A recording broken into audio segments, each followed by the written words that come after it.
Adequate notice of this meeting was provided through Westfield Leader, advertised on January 5th, 2017. Notification was sent to the Star Ledger, promptly posted on the Municipal Public Bulletin Board, and called the office of the municipal clerk, whom the public in time and place according to the divisions of the Public Meetings Law, Chapter 231, PL 1975. Good evening, everyone, and welcome. Good evening, Mayor. Good evening, Mayor. Mr. Reynard, do you have something for us this evening? Let's see. Well, two things. One is just to get you, I guess, ready. I believe that the next meeting, and I'll try to get this stuff to you as early as possible, we're going to be introducing some ordinances, hopefully, to implement the affordable housing settlement. So I'm trying to get, I have the stuff that I needed to prepare is pretty much done. I'm working with the planner to get the rest of the information. Hopefully we'll have that for the next meeting so we can get moving and get some ordinances introduced. You're going to have some resolutions also that have to do with the master plan. So that's upcoming, and I'll have all that information for you. Tonight, I don't know when you want to discuss this, but we did get something that had to do with property that I guess fronts on Willow Avenue, and I guess it's related in a way to property that fronts on South Avenue. I'm not sure if at all you want to discuss. Council, make a point of discussing it now, give you it over. Mr. Reynard, please proceed. You have a letter that you received, I believe, this week from something called Quick Copper Communications that pertains to a deed restriction that's located on the property at 54 Willow Avenue. 54 Willow Avenue backs up to 55 South Avenue. The owner of 54 Willow Avenue, apparently when they bought the property, and I assume at the time, got a title search and found that there is a deed restriction on 54 Willow Avenue that restricts its use to single-family residential use. This is similar to many other properties that I'm aware of that were sold in the, I guess, sometime in the late 1940s. When I say late, the second half of the 1940s. And apparently when the town took property that had been subject to a tax foreclosure and then resold it, it appears that they generally restricted the use to single-family use, even when the property was located in a zone that allowed multifamily use. And that included a property that we reviewed. When I say we, probably remember if any of you were here, but it was on 2nd Avenue, and I'm pretty sure it was on the 200 block, and they were in a zone that permitted two-family use, but had deed restriction, and although there was some discussion, that ultimately wasn't released. This particular property is on Willow, would be the first block of Willow on the north side. As I said, it backs up to South Avenue, and the owner has requested that the mayor and council consider removing the deed restriction on this property, which is zoned for 1- and 2-family use.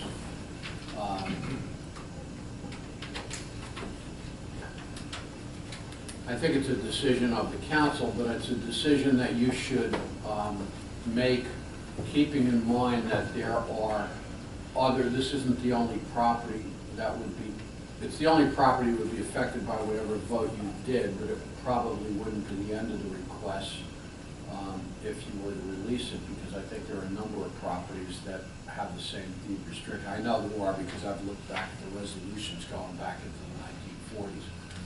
So it's not necessary that you take an action, but you have been requested. You did get a letter. The request is that I think that what the owner is proposing,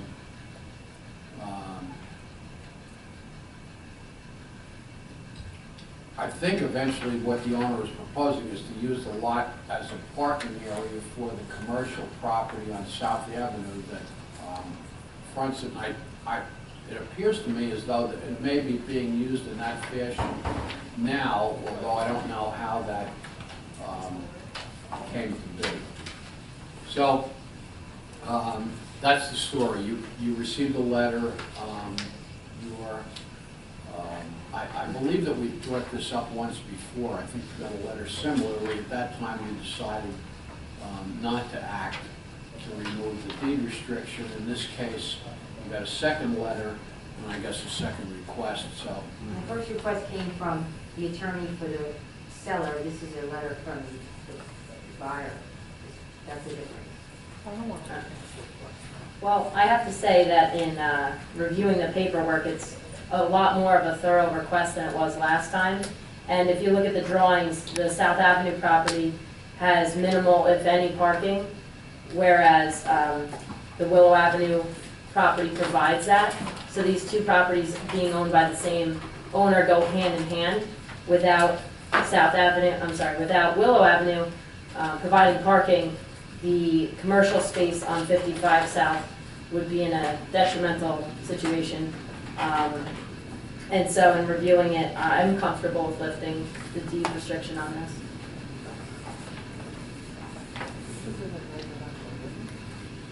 Any more comments, or would we like to? What it does say is that they will file the proper paperwork to make sure that they're never separated in the future, so I think that is key if we go ahead and lift the deed, that is done. Because I wouldn't want to see this turn into something else later. It does seem different because the properties go hand in hand. I guess at that time we didn't. Whereas if it was just a request on Willow, it could be a different story. Lifting a deed would allow for a two-family home where the deed restriction is to only allow one family. So, could you speak to, the clear disadvantages of lifting the deed that you foresee? Aside, I guess you're sort of alluding to the fact that other people may apply for those deed, removals in the future. But is there any other consequences that you can foresee that help us make this decision?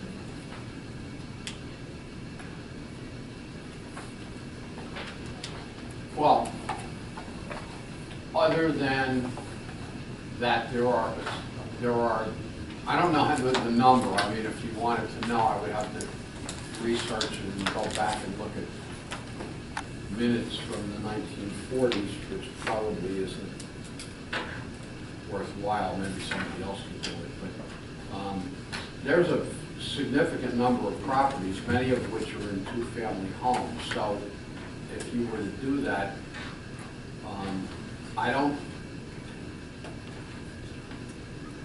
know that you want to do it on a case-by-case basis. The other issue in this particular case is the property is apparently what the proposal is to use it for commercial use, which is not zoned for.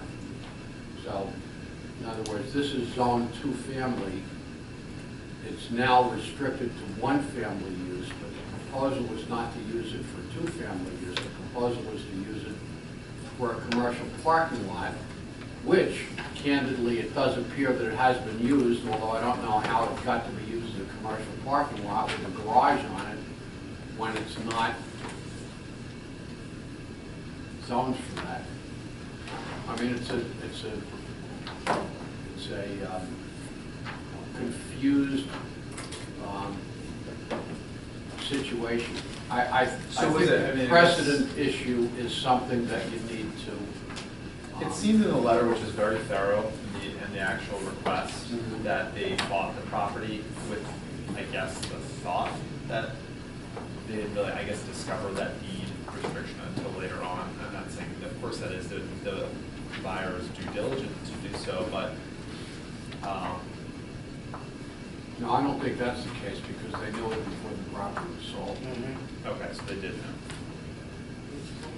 It's currently a parking lot now. present to the public? It appears that it is used, according to the survey, it appears to be used for parking, and it appears that there's a garage on the property. Right. And the letter states that it's been used for a parking lot for over 67 years, so quite some time. Is there a way to lift the deed to Councilwoman Blumenstock's point with a stipulation that the properties, 2 lots will be combined as they say they plan to do? Well, you couldn't do that at this point because the property is zoned for residential use, and you would be combining the property with the commercial use.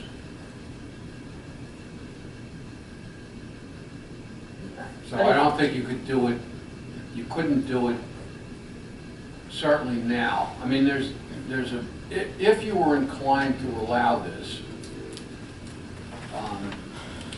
one of the things that I would suggest is you have to think out how to do it exactly, but one of the things that you would have to require is that they get authorization from the planning board acting as the zoning board for whatever use it is that it's being used for, because it would require a variance. I wouldn't, I thought that it would make more sense for the applicant to, or the requester, or whatever you want to call them, to go to the board first. They chose to come here first. I suppose if you were inclined to allow it, that there would have to, I mean, I'd have to, if you said this is what we want to do, then I would have to think about what would be the best way to do it in terms of making sure that we don't wind up with your being in conflict with the planning board and vice versa, and also in not influencing whatever it is the planning board would hear or decide, because, you know, here, basically what they're saying is they want to use it for commercial use. This is not a planning board hearing. We haven't sent out notices to people within 200 feet. We haven't published notice in the newspaper. People who are in this neighborhood that have residential properties particularly, I'm sure would want to know about the request. I'm trying to think. My recollection is, and I didn't go back there, but I think the property on the right might be used for commercial use, and the property on the left may be used for residential use, but I can't swear to that. So it's a mixed neighborhood, but as I said, you would certainly want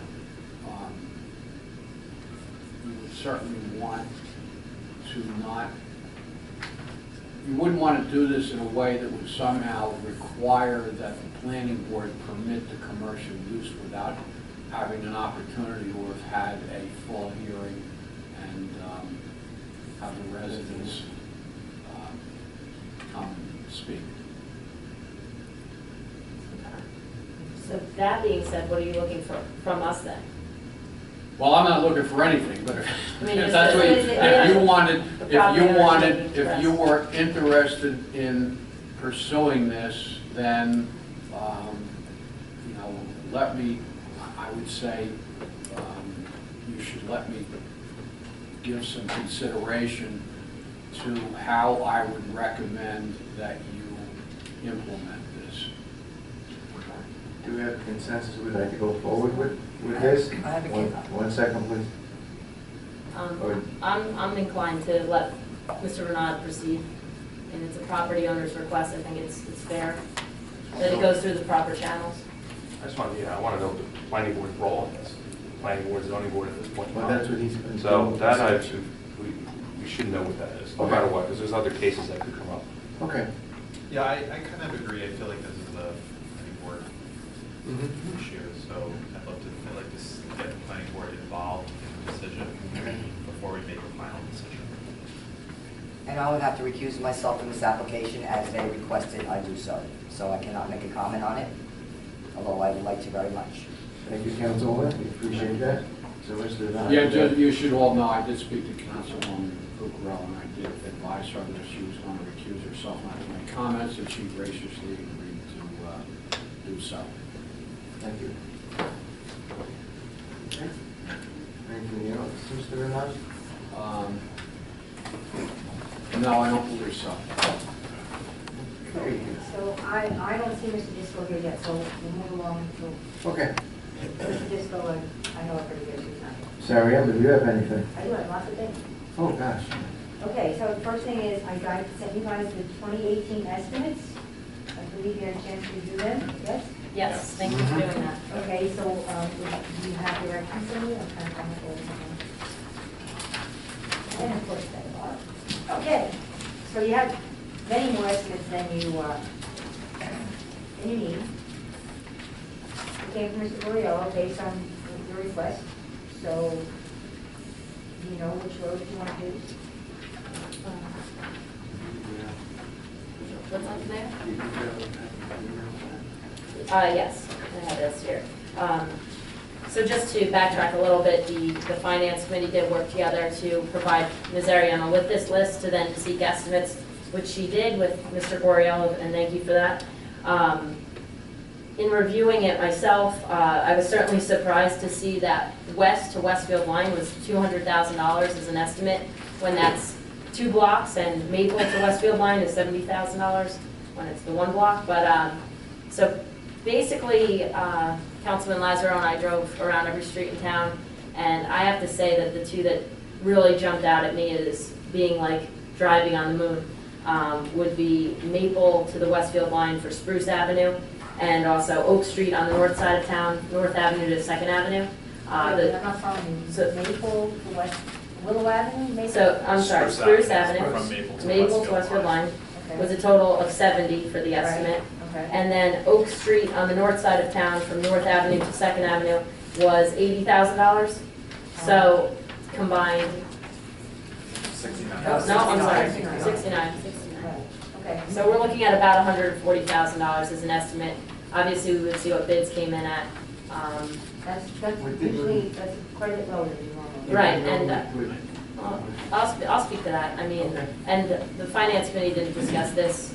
We just got the roads estimates to this point so we can have an open council discussion, and I welcome everybody's comments. But my first instinct is, knowing that we have infrastructure grants available from Union County, and we do road projects through that mechanism, which we didn't do 5 years ago. That's recently new in the past couple of years. And knowing that there's some DPW equipment, in my opinion, in dire need of replacing, street sweeper from 1990, bucket truck from 1990, and those are big ticket items. They're very, very expensive. I would be inclined to lowering the amount that we traditionally do for DOT projects, but really, we're still doing quite a bit of road work, considering the infrastructure grant will come out again, and we can keep road projects going. So I wouldn't want to see them stop, but just to, take the 2 biggest priorities first, which, quite honestly, from driving around, it jumped out at me that Oak Street from North to 2nd Avenue and Spruce Avenue from Maple Street to the Westfield line were just horrendous, like I said, like driving on the moon. So that's just my thought. I'm open-minded. Do we know why there was such a big discrepancy in the cost? These are estimates prepared by Mr. Goriello. It's So based bids on- would tell us what it, Based on the size of the road, Mhm. what's being done on the road, so it's a quantity, estimates on quantity, so that's what the difference is. I'm inclined to agree. I think you know how I feel about how we do have to replace some equipment down at the DPW, and so that is going to be an expenditure. So I think limiting our road work for next year is not a bad idea. Not stopping it completely, but taking it down a little bit.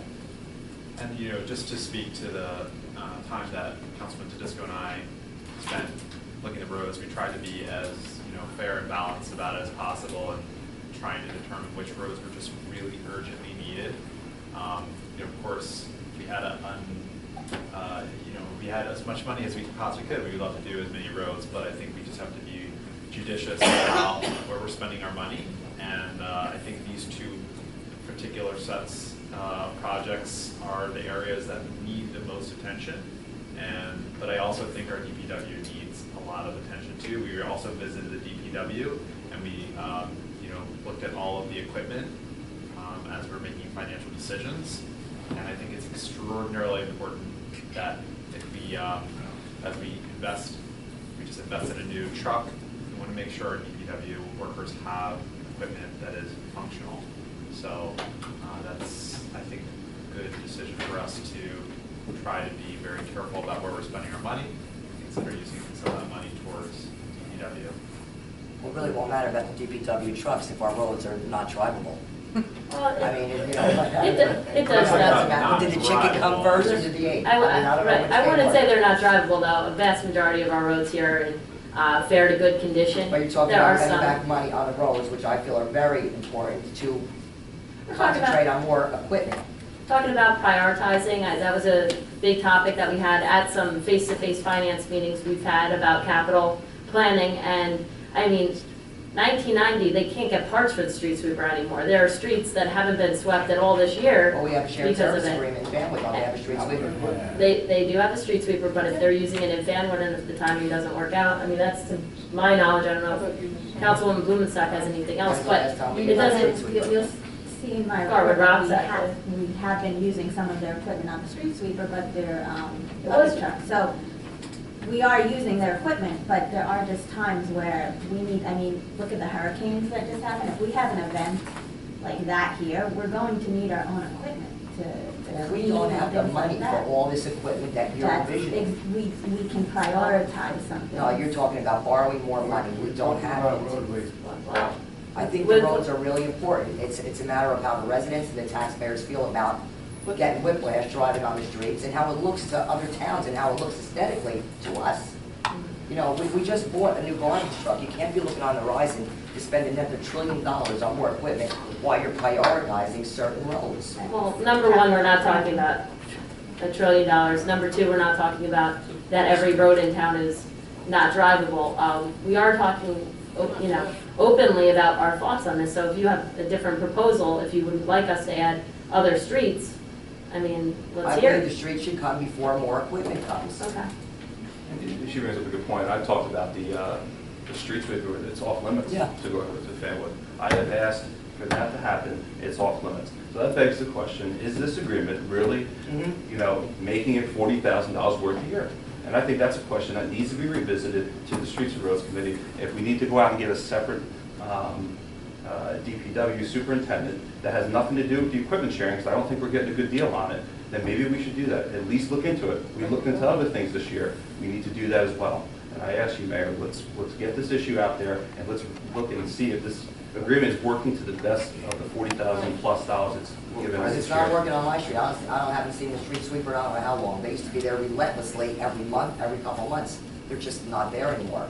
I think it's also just it's not, I wasn't even thinking about the street sweeper. I think they were just bringing up ideas, just for example, like I actually think that, I was thinking about the hurricane too, and I was thinking about the bucket truck and about removal of trees. And our bucket truck is from what year? 1990, and literally the bucket does not I'm move. thinking about it from a safety perspective.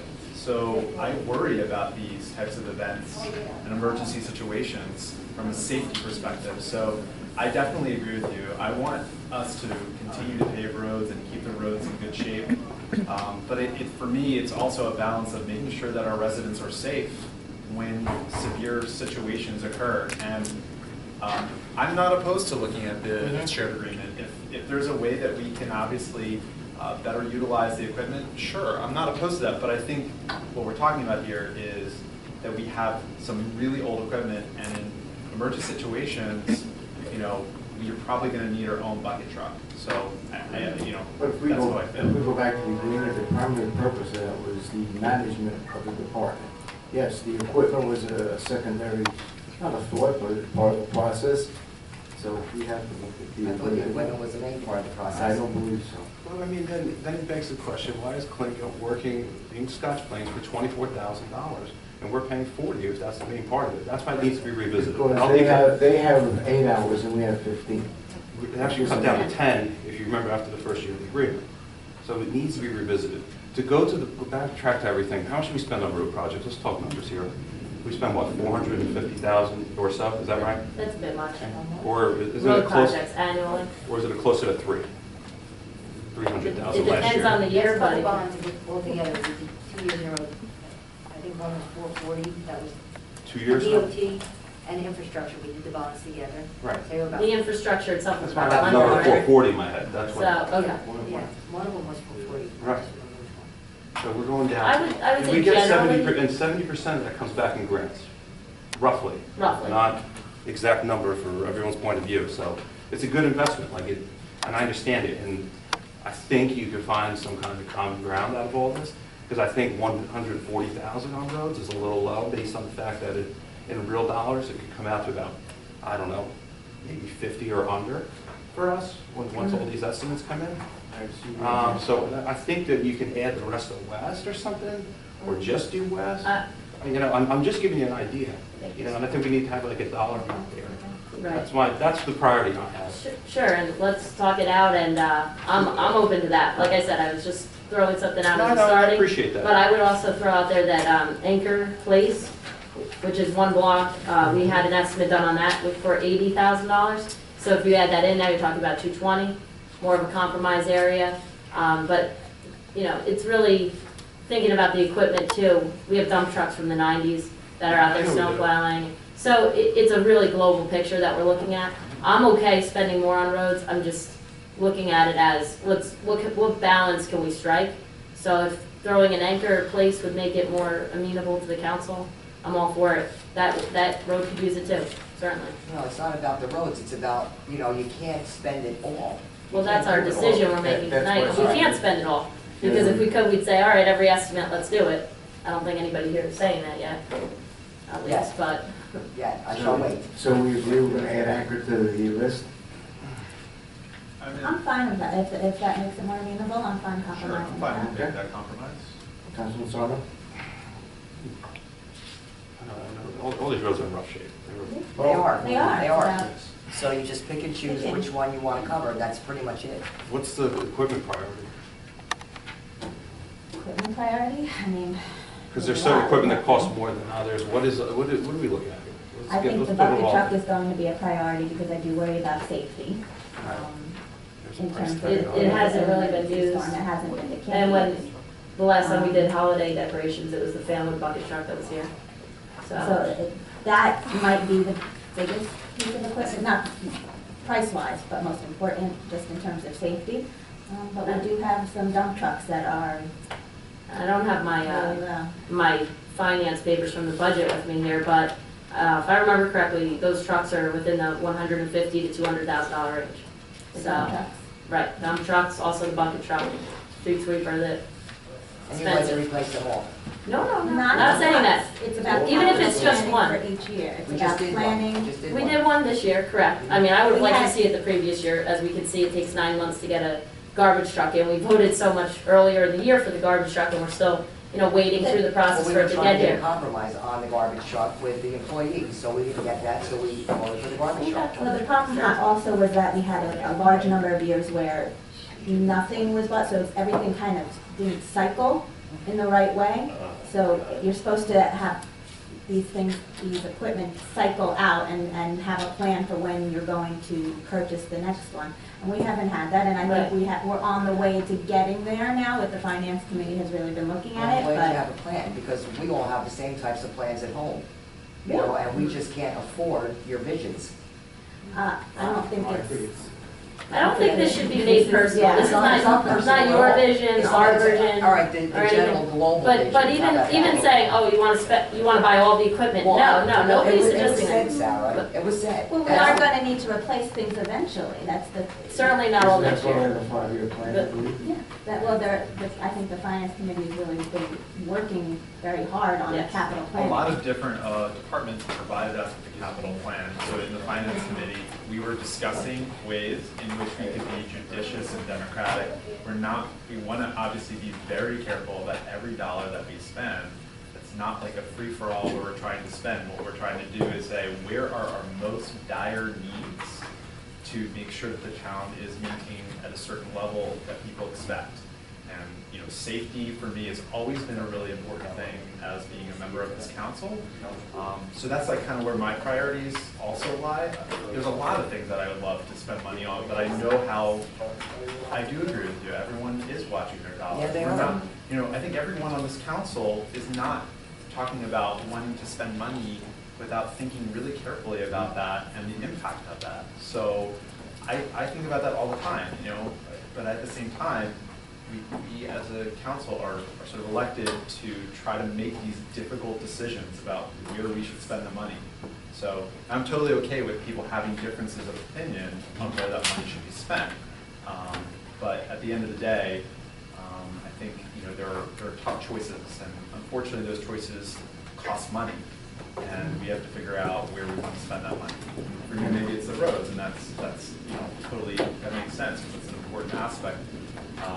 I think if everyone visited the DPW and looked at some of the equipment that we have, it's really alarming to me right now when we went down and visited there in terms of some of the equipment for safety purposes that, you know, we need to replace. Now, there are some things that are really great that the DPW is doing, and obviously this new garbage truck is going to help make that you know, more effective. But I think first of all, we should get back to the DOT discussion, and I know that the council, as far as the finance committee, is looking at the global picture. But I think at this moment that Mrs. Ariana needs an answer with the streets, and I believe we came to a consensus of the 3 streets at this point, we can move forward. So we're doing Anchor, Spruce and Oak, correct? That's 3? Correct. Okay, 3. Okay? Can't decide. I'm prepared, it's like I wanted to decide this next meeting. I have to do my application. No, It's due in October now. Yeah, it's due in the beginning of October, but I had to do it by myself, and I gave you plenty of notice, so please, don't even. I gave you much warning Okay. to be prepared to make this decision tonight, so. you have to- Anything else, Ms. Ariano? Those 3 streets, yes? Anchor, It's a Spruce, consensus. Maple to Westfield, Yes. and Oak Street, north to Second. Okay, so we're going to take a break now? or- Yes, council, if you don't mind, I'd like to take a break and go into an executive session. We have a small issue we have to deal with. Ms. Ariano, please. Yes. Sorry, that's fine. Closed session resolution authorizing the executive session for the purpose of conducting an interview for the appointment of municipal engineer and matters of attorney-client privilege relating to the above and in accordance with NJSA closed session meetings open to the public exclusion of public subject of matter. Where it is necessary for the mayor and council of Borough Borough to conduct an executive session closed to the public in order to discuss the above listed matter. Now therefore be it resolved that the council of Borough Borough hereby moves to go into executive session according to the provisions of the Open Public Meetings Act for the purpose of discussing the subjects stated above, and be further resolved that the matters discussed in and minutes of the closed session shall be disclosed to the public when a reasonable confidentiality no longer exists. Do you have a motion? I'll make it. Second? Roll call, Ms. Ariano. Councilman Blumenstock. Aye. Councilman Blueborough. Yes. Councilman Lazaro. Aye. Councilman Petrozelli. Oh, sorry. Councilman Sarno. Aye. And Council President Tedesco. Aye. And no action will be taken tonight? Is that correct? Action taken at the regular meeting, break later. We only sit at the end. You may take action. Okay. Just wanted to You have a meeting to do so. Okay. Council, sure. Yeah.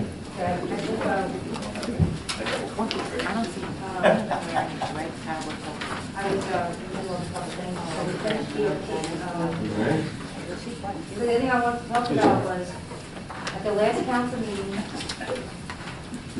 we talked about reevaluation and that process and the order, and the tax map funding / reevaluation funding. So I did a little homework, and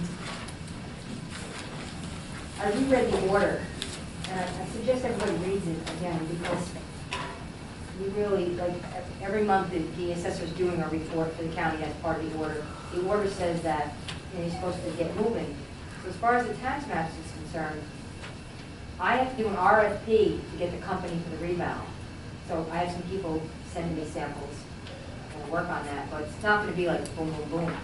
So, do you wanna wait the tax map, do you wanna just fund it out of the current? I talked to Sandy, and she said November, there may be money she can move to fund it, but she said she can't guarantee that, and it's tight.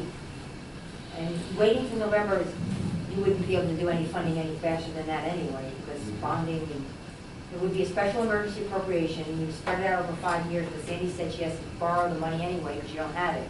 So she has to take notes on the special emergency, which you're gonna do ultimately, sooner or later anyway, but I think for now, if everybody could reread the order in detail, and make sure you're, we're on the same page as far as like the timeline on there, because the way I understand it, the assessor doing these reports, she's copying me, it just says the same thing. We're working on considering hiring somebody for tax map. I think, that's what I think right now. You should just reread the order and maybe next time give me some more direction as to how you want to proceed. You want to keep the funding in place? You want me to call the towns and see how much it costs for them? Because you can't do an RFP and solicit solicit services when you don't have funding in place. So it's odd because how do I know how much funding to put in place if I don't know how much it's going to cost me? Yeah, but you don't have to do anything with an RFP, is that true? So if we get an RFP, we can't. You don't have to award it, you have to award it Yeah, within 60 days. that's what I'm saying. You have to award it within 60 days, and you will not have 60 days, because the bonding takes a little while, and then you have the 20-day stopple. You have to be ready to move right away. If you do the RFP, you have to act immediately. No, I understand that. I think we just need a timing. I think it's important. Just everybody read the order in detail, right, for now. And so finance can Everybody get on the same page get on about the this same and give a page now. recommendation at the next meeting. And then, so you know, and then if you want to wait, you know what it says in there, so I don't want you to say, oh, if something happens. You have to have it done by November of 2019, that's only 2 years from now. That's, It's around the corner. you know how government works, I mean, that's not There's a always long a- time, so just read the order. It's just the government, the process takes a while. Right. It does. You don't wave a wand and then repeat Right. all that. That's- Is we like a reasonable Basically, timeline, maybe from everybody's like house Sandy or has something like that? Can we request that as council? I can give you a reasonable, but what do you want to mean, what do you mean a reasonable Like, time? what can we expect to do between now and the end of the year? What Read should the we be order. focusing on? I mean, I If you think read that would the help all order of us more than in anything. detail, you'll be able to tell me what you want me to do, okay? Well, You the should tax tell me. maps had to be done a certain time in advance, I think. It says in the order that you Right. need to act when you receive the order. So you got a quote for tax maps, well, you have to award that quote. So you have to figure out how you're gonna pay for that. That's the real question. How are you gonna pay for those tax maps? Basically, All right, well, we have that's to find out establish- where the loot's coming from, basically, first. we have to establish a timeline. I have a Right. proposal, And- and I'm ready to award it, but I can't award something when I don't have an appropriation to pay for it. You can't do that. So we can't award now and transfer in November, is what we're saying.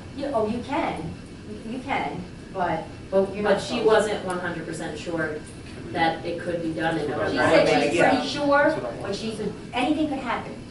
Anything unexpected could happen, and she's talking about money that she has to move in the budget. This is not You waited appropriate. till November just to see? You can't do it until November. Legally, you can't do it until after November Right. 1st if you're going to transfer So, any excess right. budget items to another. So, and if something comes up, and she has to, she's looking at balances, so she doesn't, you're asking her to project balance things she doesn't see, she's pretty And sure, that but November will give us time to review you're asking her to commit to something that. the evaluation is uncertain. process. So she's pretty sure, and when she says that, I'm confident with her, so I don't think it's a problem to wait till November, move the money, award the proposal, but just read the, I'm fine with read it. the order, just so you're on the same page as me, okay? Okay. And then the other thing I wanted to talk about was the remodeling/roof/bond that we talked about last time. So I know Jen, you're probably gonna talk about that, I'll just talk about my end of it. So the roof thing is gonna take a little bit longer. Which Jen's roof gonna thing are you about talking about? The firehouse. Okay. She's gonna talk about that a little bit more, because we had a meeting with stuff and everything. So the other part of it was, we were gonna combine it with the remodel for our office. That I mentioned last time. So I talked to Sandy, if we have enough, it's $30,000 between me and the chief, our stuff. If she has enough in capital to pay cash, and she said she does. So I was just wondering if you just want to go forward with that part on its own, separate from the roof, because there's some issues with the roof. I mean, delay, we're gonna delay this. And we can take it as cash if you all wanna do it that way instead of waiting. Then Jen, do you have a report later about the roof? Very general, I mean, since we If don't you have do any it right numbers away, yet. I mean, well, People on quicker too. Sorry? Said, once you do the renovation, you can bring the people on quicker too. Oh, I'm bringing people on before you. I'm just saying, so we can have a place for them. Yeah, because they have to help me do the renovation. But Yeah, we have- that's not my we have cash concern. flow. My concern is the bonding or the money to do the renovation. That, the. We were don't gonna worry about put the them all staff, I got together with the roof, but now it looks like we have to put, well, we're still gathering our proposals for the roof. And even if we get it by the time we would get the bonding anyway, we'd have to put it off to the spring because of weather. So so the roof. we don't have to worry about that right now, finding the money for that. So right the now. roof can't be done until the springtime. It can't be done until Or spring. winter's almost here, believe it or not, right? Well, we If you look at it have that this guy from the co-op, and he is really, really, really knowledgeable about roofs, and he said, look, I'm telling you right now, you're not gonna be able to do this roof till the spring. Okay. Okay, You so. can't do There it can't be bad a weather. possibility. But of we're gonna have to do So something. if that's the advice we've been given from the professional as far as the roof goes, and it can't be worked on until the springtime, which we were hoping for sooner when we talked about this last month, I'm inclined to support using capital, so cash. And I know Councilwoman Kukrow has been a fan of using cash when we can too, to take care of what we already agreed would happen here at Borough Hall, $10,000 for the police department to handle their records management storage issues that they have going on, which will in the long term pay for itself about 4 years, since we won't have to rent that storage facility anymore. For him. For the police For me. department, I'm still talking about the police department, right? But, and then your department, we had talked about 2 part-timers and the renovation so that they can fit. And thinking long-term for the admin side of this building, so I'm okay using capital. Sandy says it's there, I knew it would be. I'm okay with that, absolutely. We Was agreed there to a that t- last meeting, so. Yeah. Was there a time frame in doing the roof? Well, we're still waiting on proposals from him. He's giving us a couple proposals for a couple different options. But he said they won't be able to do it until the spring. Yeah, I know, but why? Did Weather. they give The you up? weather. The weather. The Can't weather. do it. That's, I want to know how, what was the proposal on how long it would take to do the roof? Oh, it'll Oh, only take okay. about 5 days, yeah. And there's a problem with weather By now? the time we would get the funding for it. Right. It By would the time be we to do the the We bond, push in winter. November, December, Right, and it's if no if there's good. a possibility of snow, then No. you can't do it. You gotta wait till, I get it. That's what we're facing. But in the meantime, we might have to consider something temporary because I was told today that the ceiling's not. Yeah. Yeah. But that, I didn't cross that bridge yet, so, and we're gonna have a new Well, what do you friend need? Do you joining need us. buckets? What do you need? Tarps, buckets? Well, we'll have to do something Yeah. to keep it okay, so we have to do this one last winter. So Okay. we'll figure out a temporary Yeah. fix or something. We or need something. to, yeah, just keep it What, okay after to today's get through council the meeting? winter. So we have enough in our capital balance to cover the $30,000 in record management, so that's what we're talking Yes, about. Right. that's correct. Just to clarify for everybody, Right. I'm in favor of it, it hasn't changed. Thank you. Sounds like we're on the same page, Mayor. Thank you, Sarah. Okay. Okay. And then the only last thing is I just want to say that the planning board fee resolution was prepared by Mr. Renat and it's been sent off to the planning board, so we're waiting for them to give their review and comment they have for the budget, but they're received that. And once they get that back, and it's all favorable, I'll put it on the agenda. You're welcome. I think I copied you on the memo that I sent them, or the email. That's all I have. Is that all, Sarah? Yes, that's all I have. Moving on, unfinished business. I just have one thing to say, not have one. Okay. Any new business? I have a couple items. First, I would be remiss if I did not honor those innocent people who lost their lives on September 11th, 2001. Please let us have a moment of silence for them and their families as we thank all of them and even the Garwood first responders who assisted at Ground Zero and other locations.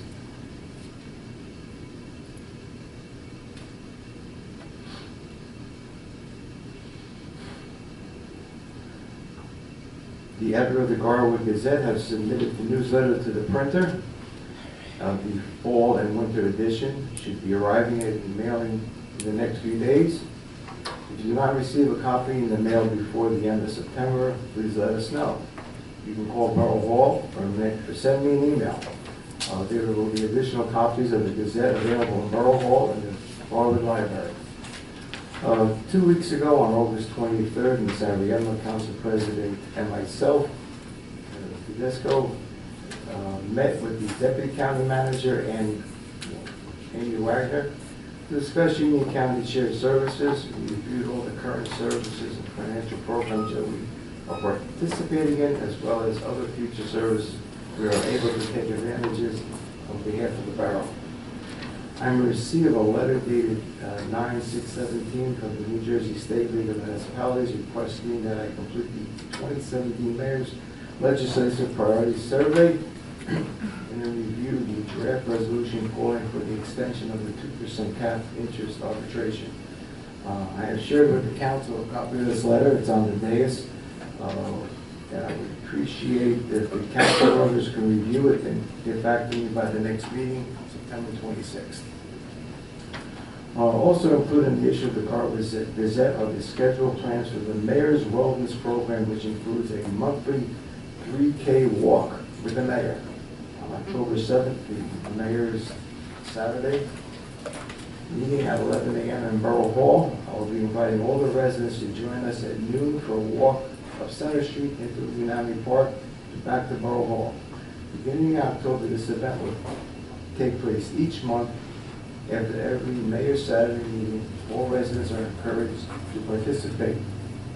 I've also arranged for tours of the local ShopRite in conjunction with their in-house dietitian. These tours are separate groups will be taken of seniors, adults, and youth. The senior tour will take place on Thursday, September 28th, meeting at 10 a.m. at the Garwood ShopRite. The tour of the youngsters accompanied by parents and caretakers will be Saturday, October 7th at 9:30 a.m. and the tour for adults will be held on Thursday, November 9th at 7 o'clock. Geared towards each individual group's topics along with the tour will be cooking for one, healthy snacks and lunch, quick and healthy, easily eating meals. New items and healthy alternate choices to calorie-dense foods will be highlighted. Each tour will be approximately 1 hour, and sign-up sheets will be located in the library in Borough Hall. You can also sign up for a group tour by calling Borough Hall 789-0710. Each tour is limited to 20 participants. The Mayor's Wellness Program will also integrate a community-wide food drive during the month of October and November, with collection containers being set at the Borough Hall, Firehouse, and Library. All these activities are in conjunction with Sustainable New Jersey and the participation of being certified with the state of New Jersey as a green community. That's all I have. Thank you. Comments and matters for discussion for members of council. Councilman Blumenstock. Thank you, Mayor. I just want to remark on Resolution 17-167 that you see tonight in your agenda. This is a pledge that the Green Team has asked the council to approve in order, as we've talked about previously, get certified by Sustainable New Jersey. Really what the resolution says is that we as a municipality will always make every effort to make smart, sustainable environmental choices when dealing with land use, which is something I believe the council and the planning board already do. So this just reaffirms our commitment. Also, you've noticed by now the bus stop on North Avenue has gotten a new makeover. And this was done by the local 6th grade Girl Scout troop last spring. They're a great group of girls and they put a lot of time into creating that. And I've heard from a lot of residents how it just brightens their day now walking past it to the bus. So Mayor, I was hoping that we could do a little something for the girls and their troop leaders, maybe honor them at the meeting in October. I know it would mean a lot to them to get recognized for their work. Yes, and I believe that you're correct in saying that because we can always have a Mayor's Appreciation Award for them. Just give me the list of names. You got it. And we can, and exactly what they did, so we can make up a little saying on their behalf and present. Okay. And don't forget to invite the leaders.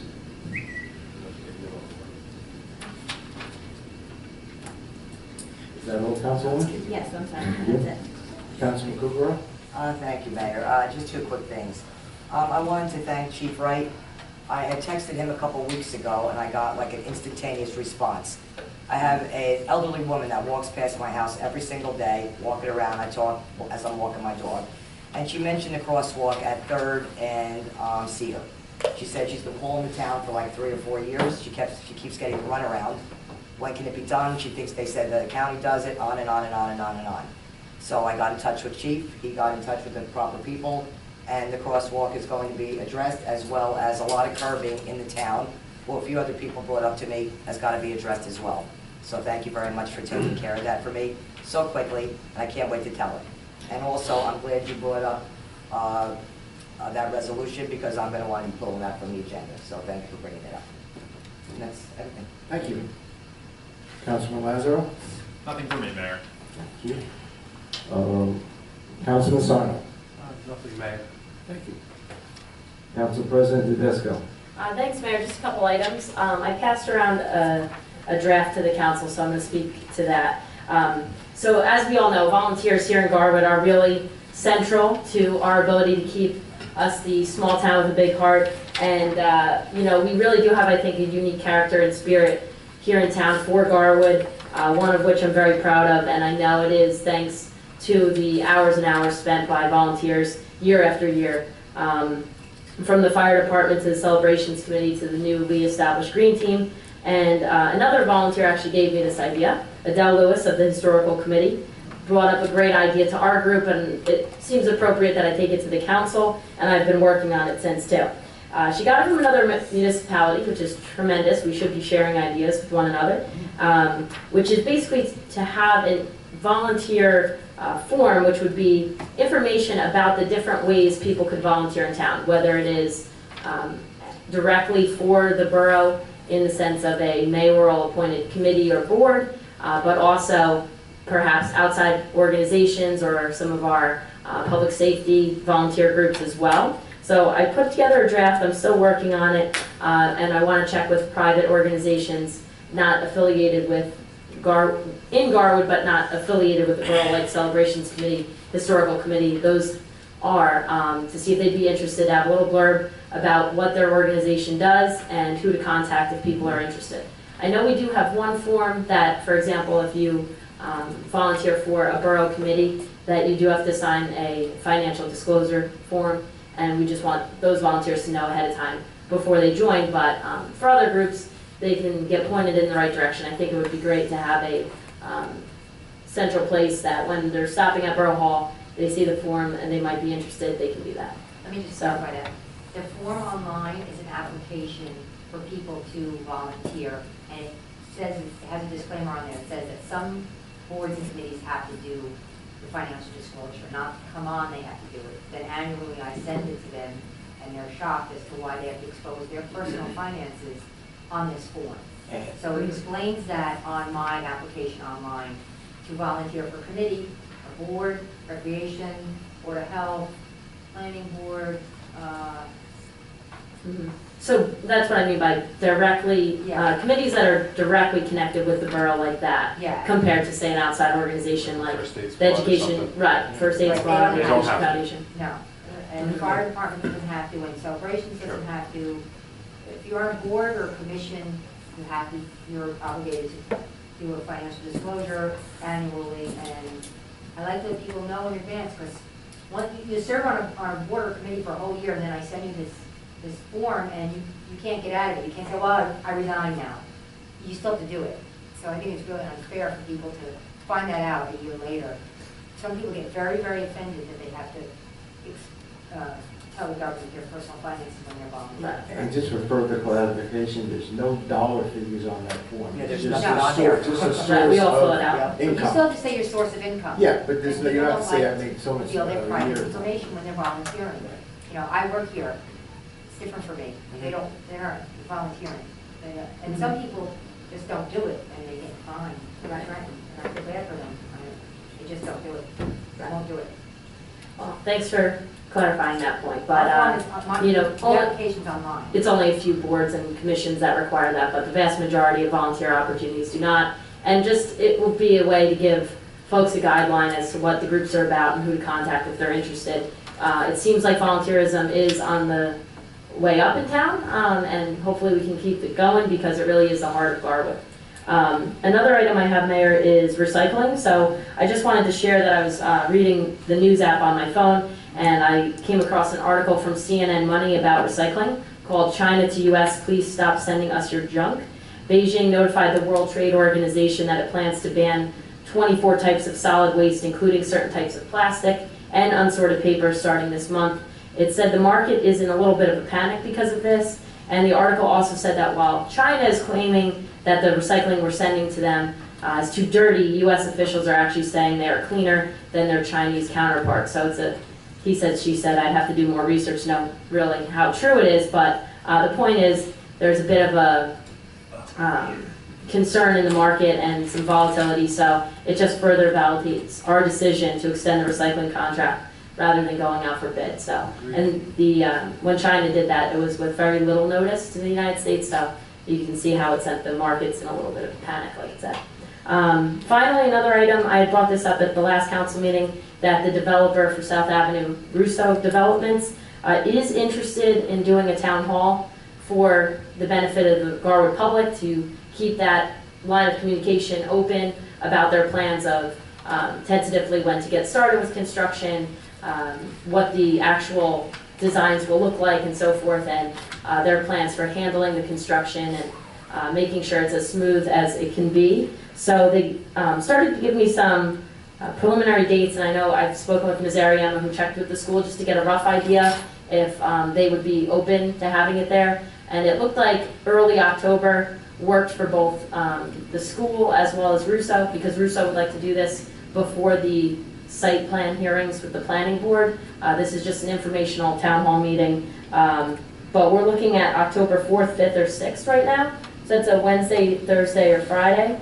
I know I'm open for all of them. I think generally we try to stay away from Fridays for our meetings, probably for the sake of the public too. It's not a movie night, you know. So this is not a council meeting. What? No, Right, well, it's not a formal council meeting.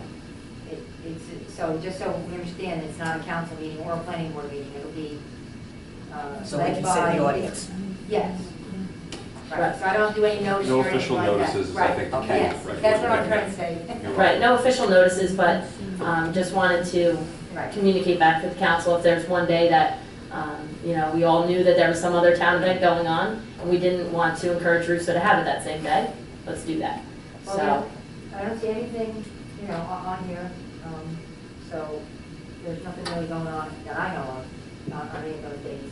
And the school, like we said, is available, so if you decide tonight, then I can go ahead and So- execute that. yeah, the idea is hopefully to give him the green light on making sure the schedules work for either the 4th, 5th, or 6th. As you indicated, Friday probably is a bad night for a lot of different reasons. I think 4 and 5 would be appropriate if you come to. I would agree. Yeah, I would agree. I think Okay. it started the Clark Utica Festival was Friday. Okay? Well, So should I work on both those dates, or just? Yes, narrate- if you could work on Second. one, if you could work on Across both the those street, right? dates. Yeah, to see if it's Should I available. concentrate on one or the other, or? I'll preferably I have think I both go either fourth. way.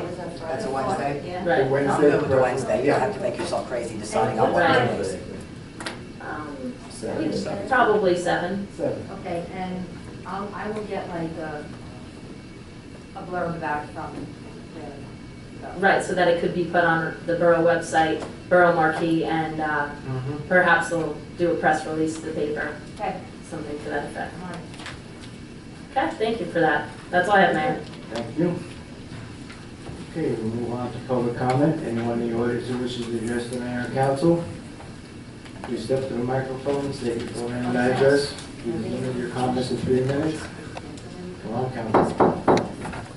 Yes. Liz Matthew, 335 Hazel Avenue. I just wanted to clarify a couple things about the bucket truck. How much was that going to cost for a new, do you have any idea? I don't have an estimate. Once we decide whether I can get some early numbers from the superintendent, and then we can decide whether that's what we're going to do. I have a feeling they're all going to be around between 100 to 150. Yeah, that's what I was figuring. Yeah. So the current bucket truck, the bucket does not work. Correct. So what are we using? Candlers. Okay. How often have we used the bucket? Well, we just used it. Part of one of my reports tonight is we just used it to help with the light pole. I mean, so there are times when we are using it. I think when we were talking about prioritizing, one of the things was safety. That's something that I've spoken to the superintendent about, that he's very worried that if we do have a weather event, we would not be able to use Fanwood's bucket truck because they're using it. So safety-wise, clearing the roads would be, of debris would be pretty important and that sort of thing, so. And I would assume you're using a tree lift, Yes, and also the holiday lighting. we use it for the holiday lighting. So it seems like it would be a season. So it's hard to give you an exact how many right now, but Well, I guess my question would be, how often have we needed to use it within the last year or two? Do we have numbers specifically? I can In comparison. probably get you like a rough estimate. Okay, in comparison to other trucks, Mhm. because obviously safety is an issue. Right. We want to make sure that everyone's safe, but if it's a matter of we've been able to make do right now, and you're now taking streets off the map, so to speak, to be repaved and repaired because you want to buy this bucket truck, and we've been able to use other towns, we've been able to go to the county for the few instances that we've needed it, does it make sense to spend that kind of money? Well, again, Does it make sense to spend that kind of money when it's being used 15 times during the year, when you've got 365 days to a year? You know what I mean? So I would hope that that would go into your calculations for necessity and prioritization, because if it's to put up the holiday decorations or to trim a tree that we actually contract out to other vendors to go and trim trees, I don't know if that's a good use of that money.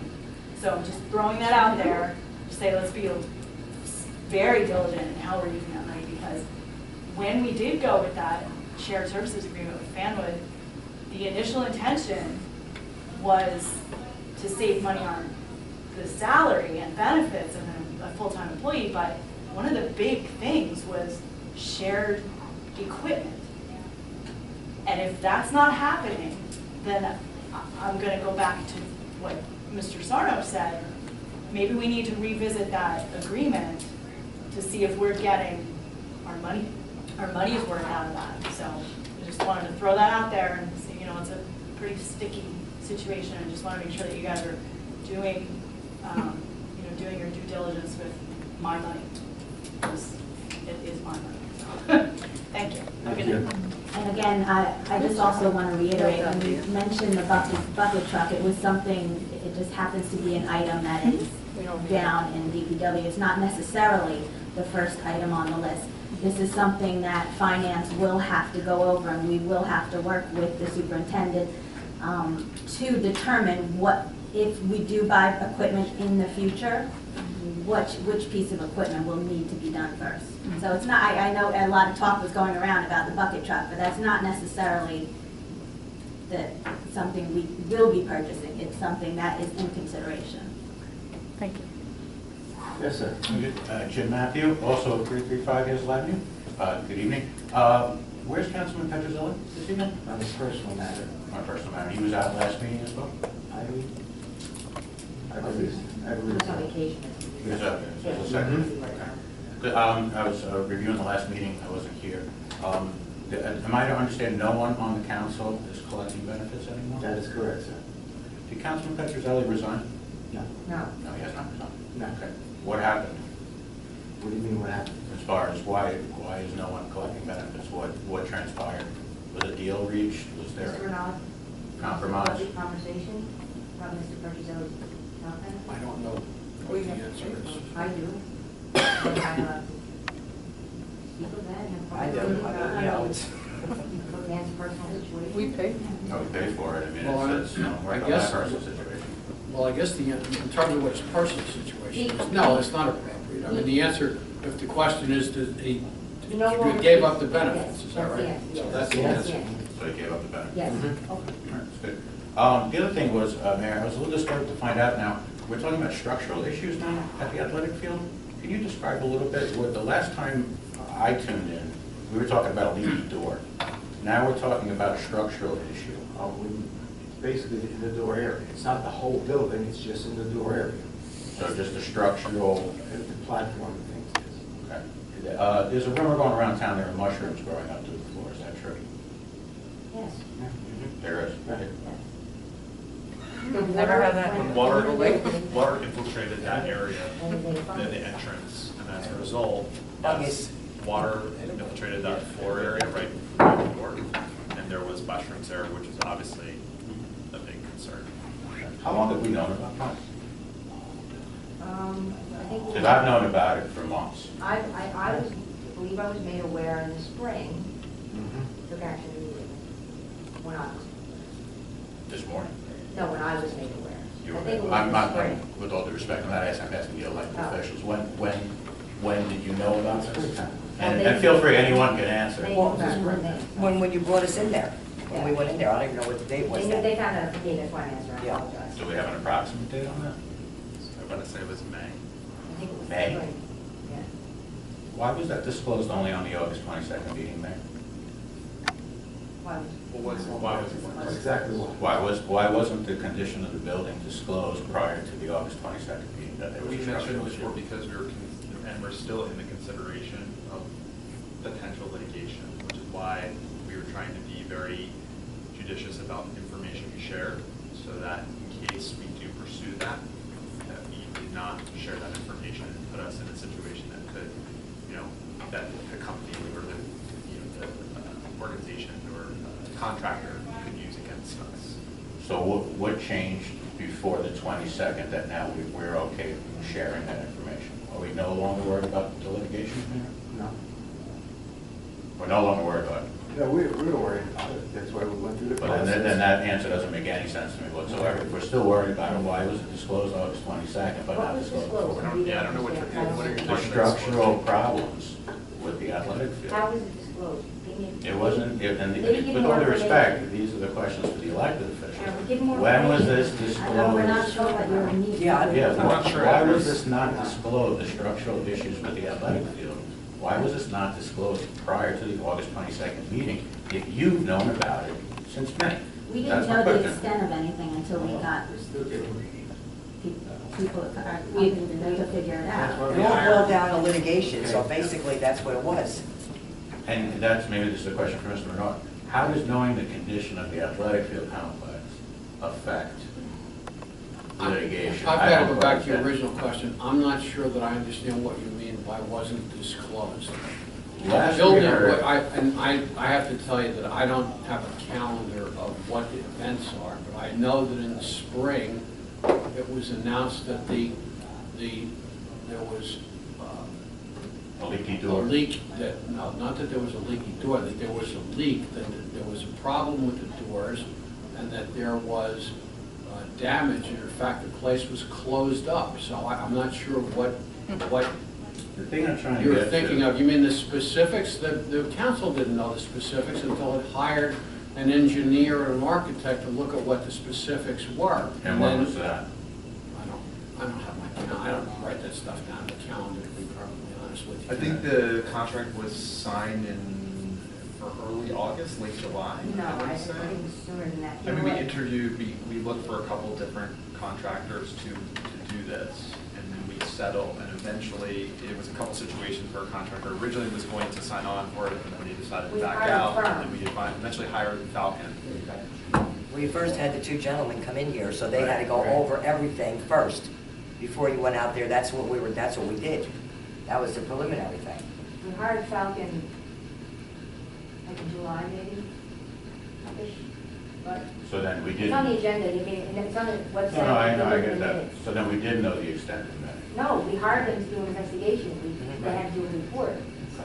All right, because I'm just getting the feeling that there's not full transparency, and that's my main concern. The analogy I come up with is, if there's something wrong with my car, if there's something wrong with the transmission doesn't work. Well, whether somebody hit me in an accident, my mechanic screwed up, I'm at fault for it, that's a separate issue. But my car is my car. It either works or it doesn't. There are problems with it. I don't quite understand, and I'm not getting the feeling that you really understand what has changed, that we can disclose this now. Why is litigation the issue before August 22nd, and it's no longer an issue now? We're still concerned about the litigation. I'm not understanding that. I don't understand what you mean by disclosing now. When, did somebody just say something? August 22nd it was disclosed. I don't think there was any difference in the disclosure. There's a At least I don't structural issue. understand. Yeah, structural We issue. haven't. I don't know. I mean, I think I think that we definitely always disclose that there was infiltration of water, which is what we had at the door. And then I think of course you could make an inference based on that there was structural issues near the door based on that. The fact that there's water coming in, that obviously the floor or the area near the door would have some issues. So I'm not sure, how we didn't disclose that information. I guess I'm confused about, in terms of your implications that we didn't disclose. I think that we disclosed as much as we felt confident in our legal counsels telling us that we should be careful about what we share, because in case we do pursue litigation, it didn't change, okay, at all. It didn't change the outcome. We just were sharing the information once we got Falcon, the specifications, and we're sharing as much as we feel comfortable with, while still being able to leave open the possibility of litigation. So that's where we're at right now. Thank you. Thank you.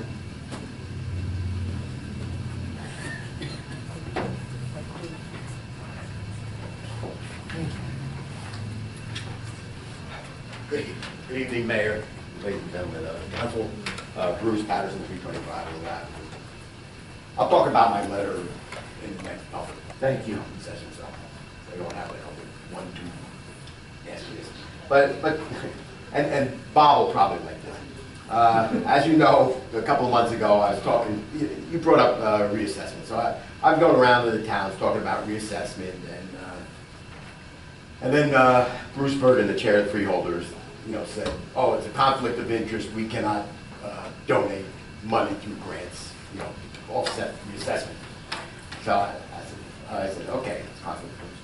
I sent it over to the county, and I'd say, well, I'd like to at least see County Council Barry's opinion as to how he came about that it is a conflict of interest, because the tax board is actually an independent entity. Well, I got back a response for the Oprah. It says, this is attorney-client privilege. So, I mean, the joke here is, I would assume the county people can say anything they want, and if you actually ask them, well, then you're going to have to explain as to why you're saying it. They just say it's attorney-client privilege. So, I mean, you don't get anywhere with the county, and that's a lot of my issue, as you noticed in my writing of the letter. So, how's that, Bob? I was not on there, Bruce. Yeah, the roads. You guys are talking about the I roads. just wonder why I would enjoy that. Well, you're with the attorney-client privilege statements too. Just pretending to be a Oh, okay. former classmate. That's it. Okay, anyway, the roads. You mentioned 3 roads at about Yes. $240,000, I guess. Approximately. Yeah, normally you go for $300,000, roughly. All right, why are you cutting back? Because you gotta. Their philosophy is looking at the whole picture and being equipment versus road. Oh, the global vision. That's The global- correct. The global vision. Oh, okay. Okay, yeah, and the infrastructure grant. You mentioned that. The infrastructure grant came out a couple of years ago when they sold Runnels, and they had about $4.5 million left over from the sale. And that's back then. I was on the county's back. Why don't you distribute the money? And so they came out with the infrastructure grant. And it was about $1.5 million. It's about 3 years now. They actually used up that money from the profit of the Runnels. So the question is, I mean, is these infrastructure grants going to continue on? Normally, whatever Reagan always said, some kind of governmental motion, never ends, or whatever he said. So, I mean, I'm going to be talking at the freeholder meeting this Thursday, and I'll mention that, hopefully they're going to continue on with the infrastructure grant, although it's not going to be from the profits of Runnels. Obviously, it will be from their contingency or surplus, which I've been talking about for many months now. So hopefully we can look forward to the continuation of it. The sustainability, what was that, 17-167 that Councilwoman Blumenstock mentioned. I read it, I don't know, it didn't mention any costs involved. Is there costs involved in No, that? this is simply a pledge that Sustainable Jersey wants each municipality is going for certification to just affirm saying they're committed to responsible land use. There's no action being taken. All right, so we're really not doing anything, we're just gonna pass this resolution and say, yeah. But we already do a lot that's on there, so I think so. All right, It's so just reaffirming. it's not going any further. I mean, this is just it lets them know that we take all of the smart environmental choices into consideration when we do make any decisions. In addition, you mentioned about the Girl Scout line bus stop. I actually did take some pictures of when they were painting it. I mean, you know, if you want, I can always email you. That would be great. It was like kind of an in-progress photo. So, Perfect. Thank you. I'll be back to talk about that. Yes, thank you. Anyone else? Seeing none, we move on. Do I have a motion to adjourn? I'll make that motion. Second? All in favor? Aye. Should we continue on, council?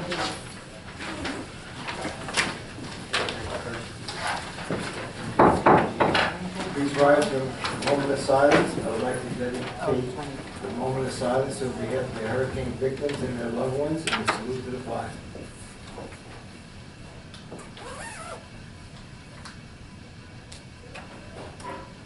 I pledge allegiance To the flag of the United States of America and to the republic for which it stands, one nation, under God, indivisible, with liberty and justice for all.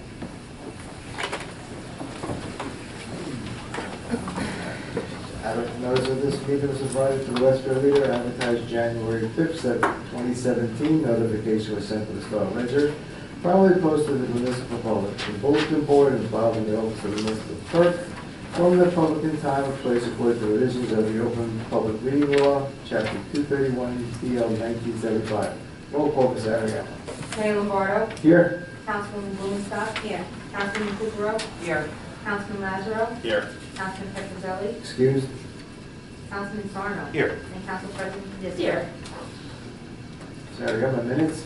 Regular workshop and executive minutes of the mayor and council held on August 22nd, 2017. Do I have a motion to accept the minutes? So moved.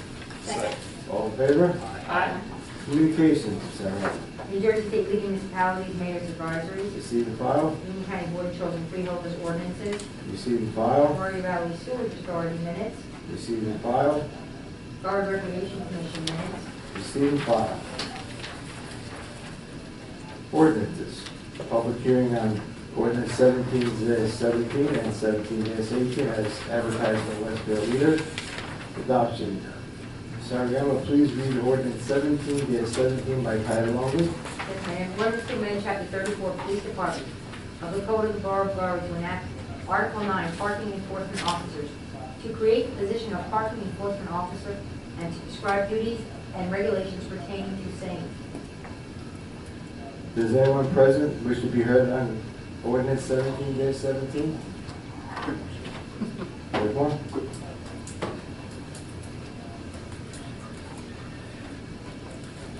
Good evening, Mayor, ladies and gentlemen. Council Bruce Patterson, 325 Low Avenue. This parking enforcement officer, is this going to cost us extra money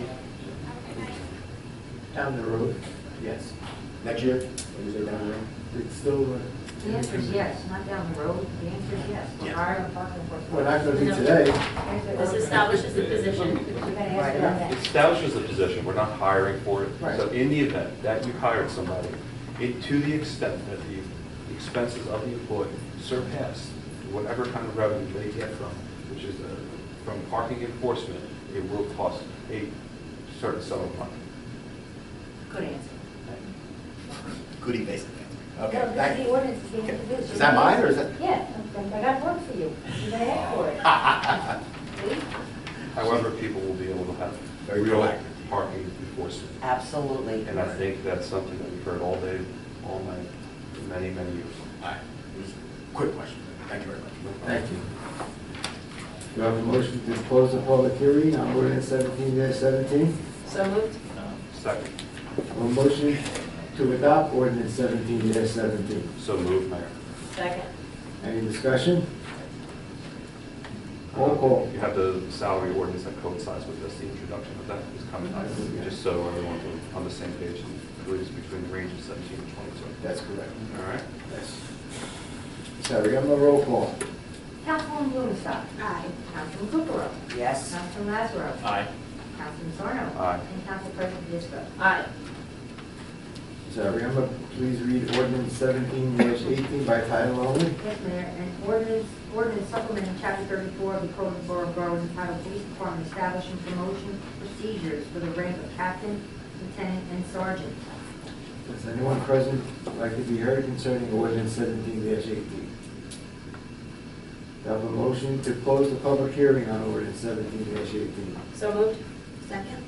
Have a motion to adopt ordinance 17-18. So moved. Second. Any discussion? Sorry, I'm a roll call.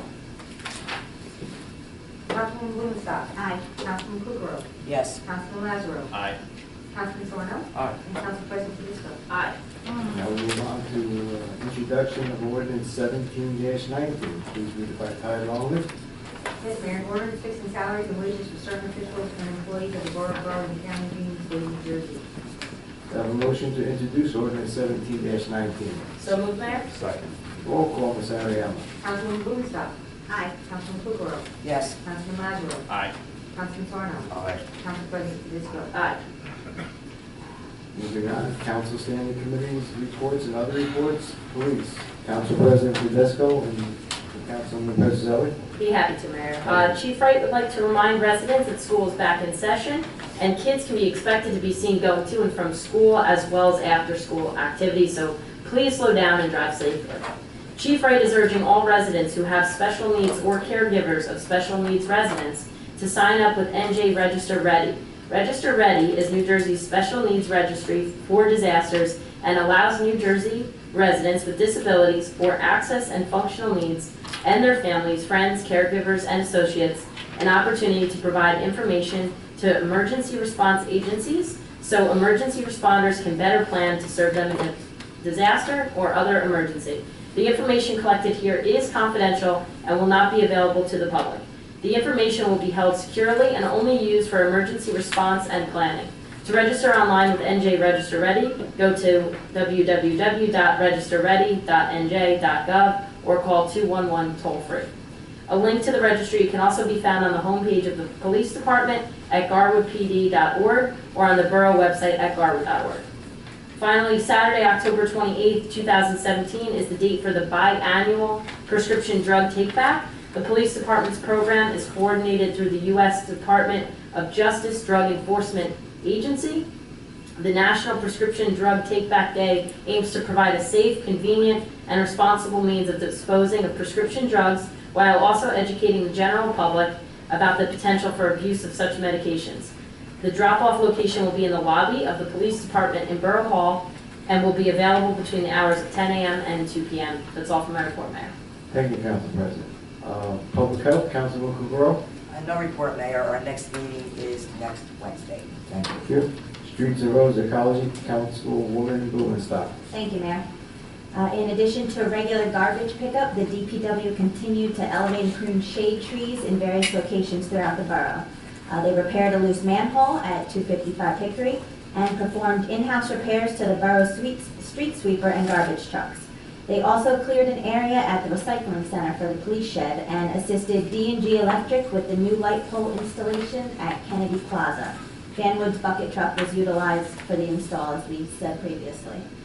Also, as of September 30th, Foreman Jeff Atkinson will retire from the Department of Public Works. He has served Garwood well over many years, and we wish him all the best. As you'll see in the consent agenda, Linwood Navarro has been selected to be promoted to foreman. He is currently a laborer in the department with almost 18 years of service. The Streets and Roads Committee sat in on interviews conducted by Superintendent Clint Dixon, and the majority of the committee supports the superintendent's decision to promote Mr. Navarro. That's all for my report, Mayor. Thank you. Fire, Councilman Sarno. Thank you, Mayor. The August report, we had 13 incidents, 6 alarm activations, 1 fire, 2 assisting other departments, 3 mutual aid calls with Elizabeth and Westfield. Total man hours 72. And then at the path mark property, using yard hydrants on property and large diameter feeder line deployment to supply the E3 and E5 to 2 engines using multiple 1 3/4 pre-connected hose lays with a Y hookup. So to provide a nice drill with that parking lot as it's not being used right now. Also have to report that we have to remove Robert Moran, Brad Visit, and Todd Bettini from our active hold roster as they've accepted paid positions elsewhere. And we also have the resignation of James Kruper, who has served loyally and independently for the department for 24 years, and he will be missed. That's all for my report. Thank you, Councilman. Finance Council President Tedesco. Thanks, Mayor. Just a short report. As mentioned earlier tonight in workshop, the Finance Committee worked effectively together to inspect all the roads in town and get a few streets over to Missourium a couple weeks ago in order to get the estimates we discussed earlier, and then the discussion ensued from the rest of the council. And I just wanted to thank my committee for their diligence in getting that task done, and that's all for my report. Thank you. Buildings and Grounds, Councilman Lazaro. Thank you, Mayor. The plans and specifications for the exterior door remediation project at the Recreation Center are complete. The notice to bidders is being published in Star Ledger on Friday. It was published on the Star Ledger on Friday, September 8th, and the pre-bid meeting will be held on Monday, September 18th. The receipt of bids will be on Tuesday, September 26th. If all goes well, council will hopefully be able to award the job at our next council meeting. That's all for my report. Thank you, Councilman. Laws and License, Councilwoman Kukrow. Thank you, Mayor. There is one application for a raffle license.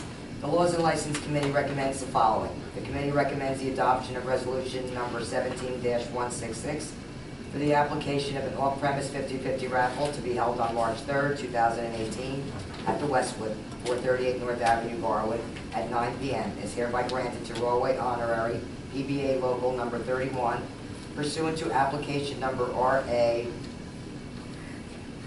number 1134. I'm sorry, Mayor. You okay? I just, That's fine. it just went out my head. That's okay. That's all for my report. Thank you.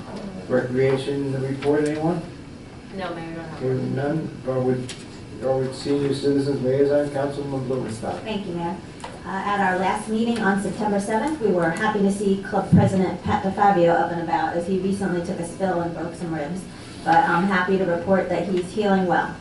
So the trip to the Fiesta de San Gennaro was today, and there was a full bus with over 40 people attending. And so I'd like to thank the trip coordinators for making that trip a success.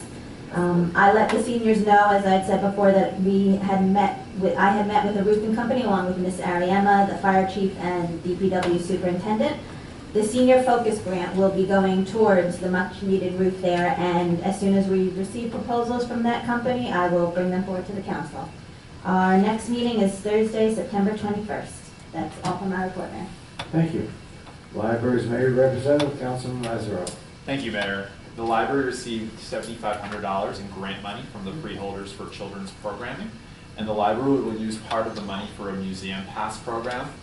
By October, the library should be able to offer museum passes to the following museums: the Intrepid Sea, Air, and Space Museum, an American military and maritime history museum located in New York City; Grounds for Sculpture, a 42-acre sculpture park and museum located in Hamilton, New Jersey, one I highly recommend. Imagine That, a hands-on children's museum in Florham Park, New Jersey, that caters to preschool and young school children. And the Newark Museum, one of New Jersey's largest art museums and home to the Dreyfus Planetarium, Victoria Hall of Science, and Ballantine House.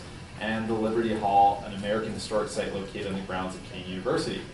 Passes may be borrowed using a library card by adult residents in good standing with the library. Each pass can be borrowed for a 3-day period. Please contact the library or check out website for additional information.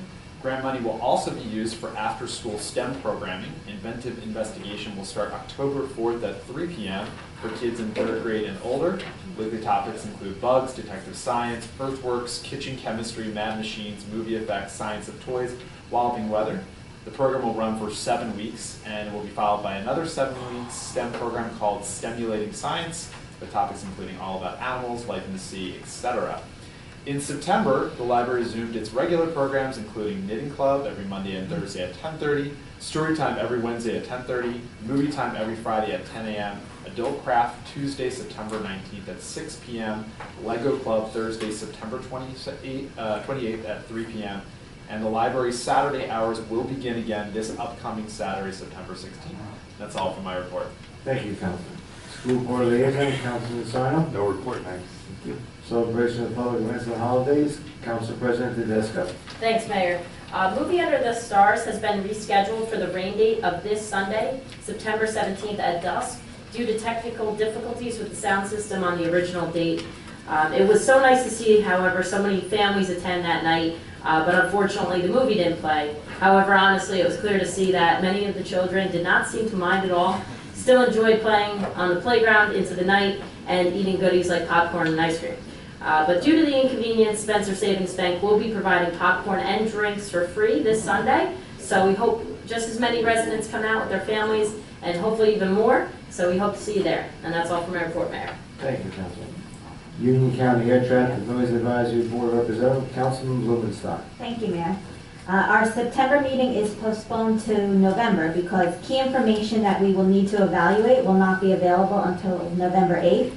On that day, the Port Authority Part 150 Technical Advisory Committee will meet to discuss the Part 150 noise mitigation procedures and noise modeling results for these mitigations. I know it's a mouthful. This meeting is open to the public. It will be held at Newark Airport from 1 to 4 p.m. And so I'll be able to bring the results of that meeting to the council in December. That's all for my report, Mayor. Thank you. Administrative Review Committee, Councilman Corporal. No report, Mayor. Historical Committee, Council President Tedesco. Thank you, Mayor. The Historical Committee met a couple weeks ago and discussed a number of items. Most pressing, the committee is hard at work ordering and preparing ornaments for sale this holiday season. Each ornament will contain a historic picture of something very important to Garwood, and we're really excited to launch this as a series so that folks can look forward to new releases each year, so get ready, ornaments for sale each year. Ornaments will be sold in a set of 3 or as singles. I'll provide more information on the ornaments and how you can get them once they are finalized. And we are also busy creating a newsletter to introduce the group and our mission, as well as to provide other interesting historical information about the great town we have to send out to everybody here in town. And that's all for my report, Mayor. Thank you. Parking Committee, Councilman Sarno. No report, Mayor. Thank you. Saturday, officers' reports. Municipal Court Administrator LaShawn Dewan, monthly report for July 2017, zoning code enforcement officer Lindsay Channel. Monthly report for August 2017. We have a motion to accept the officers' reports. So moved. Second? All in favor? Aye. Public comment. Anyone in the audience who wishes to address the mayor and council, please step to the microphone, state your full name and address. Please limit your comments to 3 minutes. Thank you, Mayor. Jim Matthew, 335 Hazel Avenue. Just want to read a very brief statement having to do with the DPW promotion, Resolution 174. Mayor Lombardo, I believe Council President Tedesco has a serious conflict of interest regarding DPW personnel matters. When I informed you of this suspected conflict of interest in the spring of 2016, during the Mayor's Saturday I attended with you, you said you would address this conflict and get back to me. You did no such thing. Rather, at the next regularly scheduled council meeting, you removed Councilwoman Tedesco from the Streets and Roads Committee and stated it was because of time commitments related to her master's degree program. I can only assume there was sufficient cause for her removal from the Streets and Roads Committee.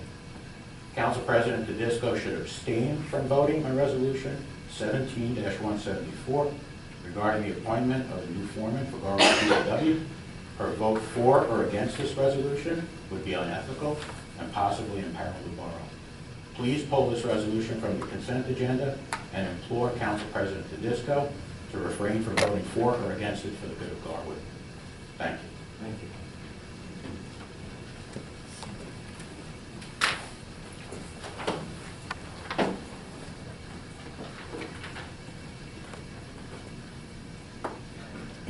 Good evening, Mayor. Ladies and gentlemen of the council, Bruce Patterson, 325 Little Avenue. Welcome back. Question, I think this is to Councilman Lazaro. You mentioned about a pre-bid meeting, what, 9/18? Yeah, it was on Friday, September 8th. Notice to bidders, I'm sorry, the pre-bid meeting will be held on next Monday. At what time? 11 a.m. 11 a.m. At, Yeah, 11 a.m. at the rec complex? Right here. Oh, here in Capitol Chambers.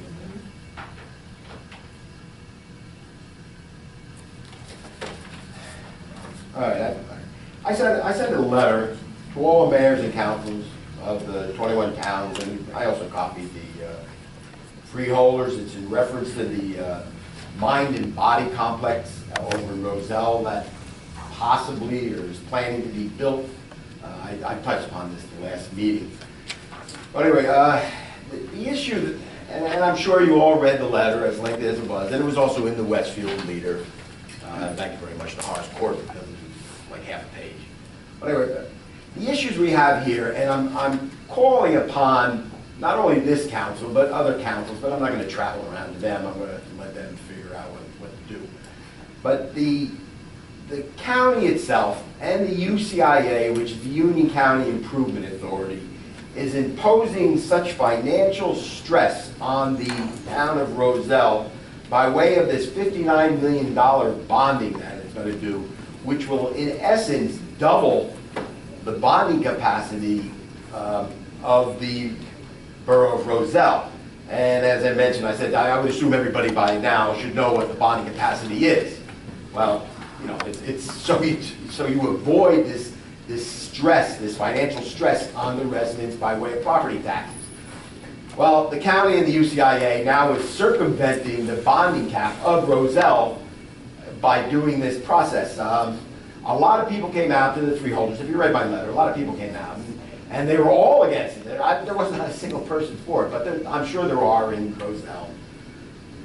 But the issue here is the possibility of Roselle, because they're in dire financial straits. Over 20% of their median salary is going to property taxes, and like I said, 1,400 houses are foreclosed. There's 400 that are actually abandoned. 25% of the town is underwater mortgage-wise. They have major issues, and yet this is going to be increasing their taxes $500 plus, along with the normal increases of Board of Ed, you know, the muni and of course the county. So, you know, they're screaming over there. They're hurting. The county is turning a deaf ear. They've made suggestions how to lessen the cost, and they're turning a deaf ear. When I say turn a deaf ear, I guess let's say they're taking everything into consideration. But as my letter points out, they're actually, the priority obviously is to the dubious characters that are involved, self-enrichment of things, you know, versus the people of Roselle. It's sad. I've come in front of the council for years now explaining the situation, that they're basically, it's just a tyranny over there. They don't listen to the residents. They do what they want, and that's it. And now they're forcing the town of Roselle possibly to default. Bergen sent a letter to you guys saying, oh no, we're not going to default. Well, in essence, he's right. The county likes to play games with words. I mean, the UCIA, which is floating these bonds, probably won't default, but Roselle will be in dire straits, and they won't be able to afford paying for this by a lease that they have with the UCIA. And so therefore, the Roselle people won't be able to pay for it. UCIA won't default because they could easily be remunerated by way of the county, because that's happened before with the solar projects that they extolled how great it was, and yet then the Strex, not to get into the particulars, but the cost of the solar units plummeted. Tioga went bankrupt, and now us, the residents and taxpayers, are paying for the solar program. This will be another instance where we'll end up paying for it. I'm looking for at least Garwood to stand up besides their brethren over there in Roselle and say, hold on, why don't you do a referendum? Roselle kept coming in front of the freeholders, 2 meetings, saying, please, we want to do a referendum first to see really if we want this large mind and body complex.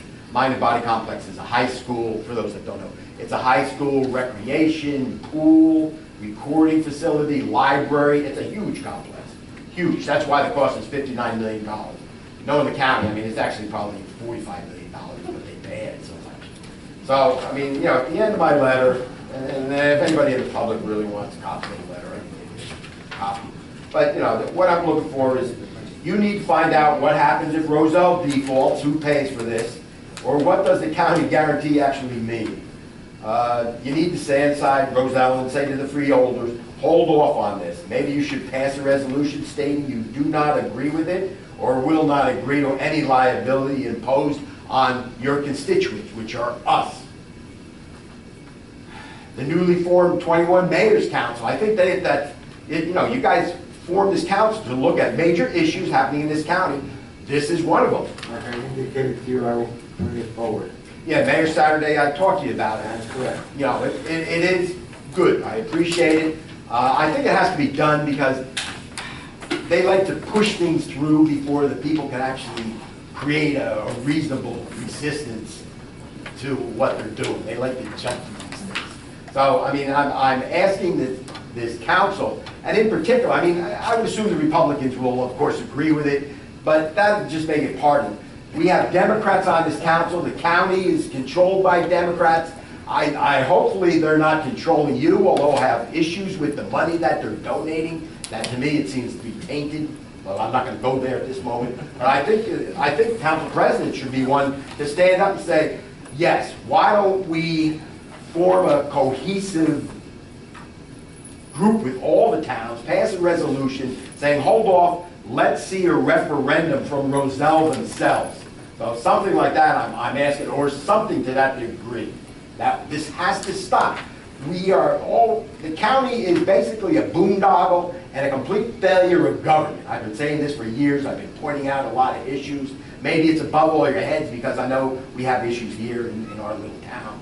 But I'll tell you, the more we look locally, the more they can get away with it. This is another thing. So thank you very much. I mean, if anybody really wants to comment, I would like to hear comments of what's going on. I would like to do that. I have no problem because I quite frankly don't understand how they can put this forth in Roselle when basically the town has nothing. I mean, the majority of the houses, I mean, it's scary. The taxes are $10,000 on a $150,000 house. So I don't know what they're thinking. And I don't want to be footing the bill for what they're doing over there in Roselle. So whatever we have to do together as a council to put something forward, I'm all in favor of that because I'm sick of being on the hook for everybody else's mistakes. Yeah, and as a realtor, you understand I know the what's going on. demographics of I know what's Roselle. going on there. It's been going on there for 25 years. They're hurting. They're hurting over there. Absolutely, and prices haven't changed, prices have not gone up, and I'm sorry, my son used to play basketball there, they had armed police officers at the door. Yeah, this trick is really to circumvent the Well, bonding I know what the act. county does. I know what they do. Okay, I mean, y'all sit down. If I'm anybody else sure, wants to talk about it. I don't see why any member of the council wouldn't want to sign on to something like that. I mean, I didn't think about it, but Mr. Patterson brought up. yeah, I mean, I'm certainly not opposed to considering it. I would need to read it very carefully before I endorse anything. Absolutely, you read it, you're gonna go, huh? But, yeah, I mean, I have no problem taking a look at it and considering it more carefully. And right now, the whole process is in the state of, not complete because it's in litigation right now, so just so you know. Yep. Anyone else? Good evening, Mayor Council. Rich McCormick, 114th Avenue, Garwood. DPW, hot topic again. I can't believe it. Equipment. Can I ask how often, I think this young lady also asked, how often do we use a bucket truck? No. And I said I have to get you some estimates. I can't get, I Okay, can the tell you reason why I asked sometimes that that they is- use it, but I can't get you numbers right now. Is there a reason why we don't look into purchasing a used buggy truck for the little that the buggy truck does get used? Is there a reason why Garwood can't do that? God rest his soul, Mayor Nicole and myself bought that unit on Route 20 about 18 years ago. So it did pretty good for 18 years. Yes, Is it there a did. reason why we can't buy another used one instead of spending 150 plus for something we don't use on a daily basis, which we kind of use a garbage truck for? It's certainly on the table, Yeah. sure. So with that said also, how often did you look into buying a new fire truck, a new ambulance for Garwood, is that on the table also? That's a pretty pricey expense. You can't buy an ambulance, but the fire truck is on the table. The ambulance is a separate item. So we have enough grant monies to do a fire truck, a bucket truck, possibly a dump truck, and still not pave some roads for the borough? No, there's no money for none of that. All right, I'm just putting some thought out there. I'm not here to beat you up or criticize you, but there's a lot of discussion about the DPW lately, so, you know, just bells are going off, so I thought it was nice that I come up and bring it to your attention. Thank you. Thank you. Thank you. Anyone else? Well, seeing now, we'll move on to consent agenda. I understand we want some resolutions over there. Yes, I want 17-167, and you might as well throw in 170 since that goes along with it. And 174. Thank you. Okay, we have a motion to accept the amended consent agenda. Consent agenda. So moved. Second. Roll call, Ms. Ariano. Okay. Right, got it as amended. Okay, I'm sorry, who made the motion? I did. And I made the second. Okay, thank you. Councilwoman Blumenstock. Aye. Councilman Kukrow. Yes. Councilman Weiser. Aye. Councilman Thornhill. Aye. Council President Fisco. Aye. Ms. Ariano, do you have any others? I do not. Okay. Go back and have a motion for resolution 17-167. So moved. Second. Is that true? Councilman Song. Roll call, please. I'd like discussion on this. Time for discussion now. Yeah, okay. Before- Yes. Just a few questions. Councilwoman, you said that no money, because I asked you about a month ago, no money would be spent out of taxpayer dollars, correct, for this program? Correct. All right. You looked at their whole website, you've seen everything. So in other words, you don't want to move forward with anything with this green team, aside from just signing up, nothing at all. No, that's part of this is what we're doing to move forward. The green, right, creating the green team is allowing you to move forward with the whole program. Right. Right, so once you move forward, you do realize that almost every single program in there requires borough admin to be doing work. Our borough engineer, I've read the whole site backwards and forwards, and anything that brings up social equality and environmental justice, I'm a little bit leery of right off the bat. So, I mean, I don't understand, if you're not gonna worry about allocating taxpayer dollars. I could never approve of this, because I know taxpayer dollars will be used in our borough professionals, because that's how you're gonna earn your credits. We are in the process of earning the credits, and Right. we haven't used any taxpayer dollars. I know you haven't done it yet, this is the very beginning of the process. No, it's part of it. There's, I read the whole website, it took me a week. I don't know what to tell you. Well, that's what it is, This basically.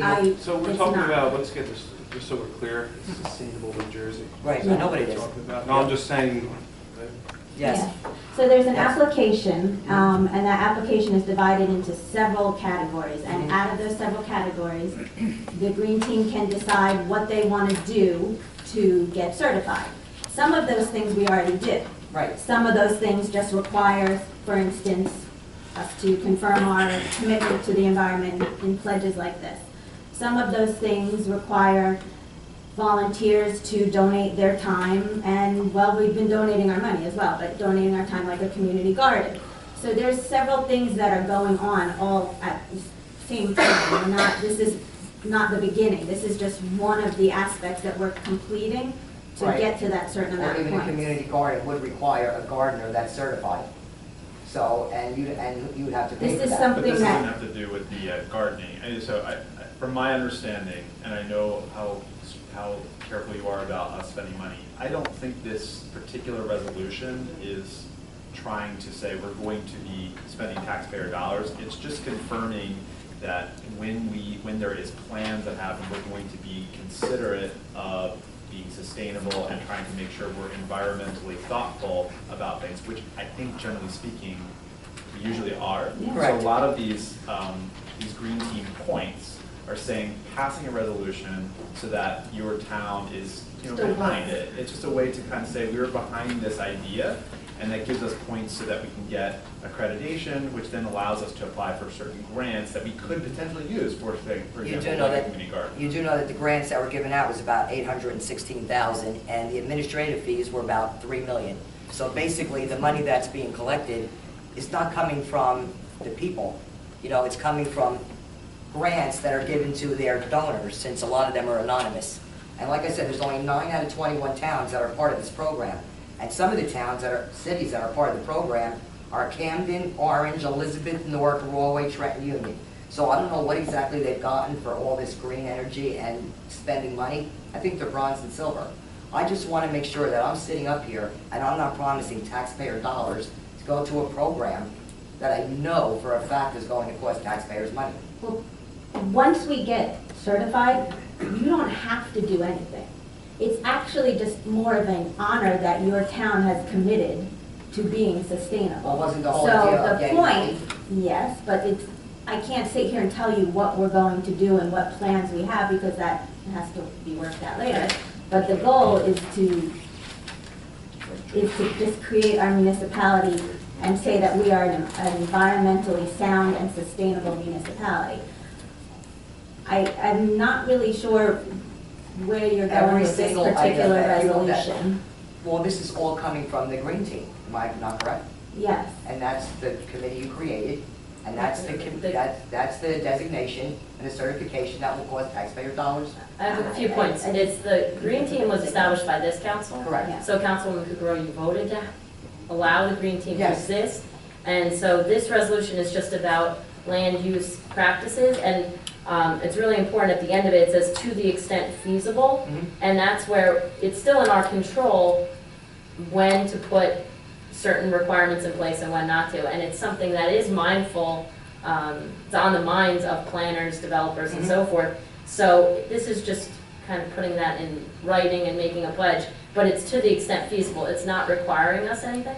Secondly, the idea that that group gets that much more in administrative money than it spends in grants, I would love to see There you the go. source. Here. I would really like to read the source of I that. stopped printing I'm- after 2 reams of paper. I'm just so you can- fascinated by that, Yes, but, have it. but That was also for too, 2015.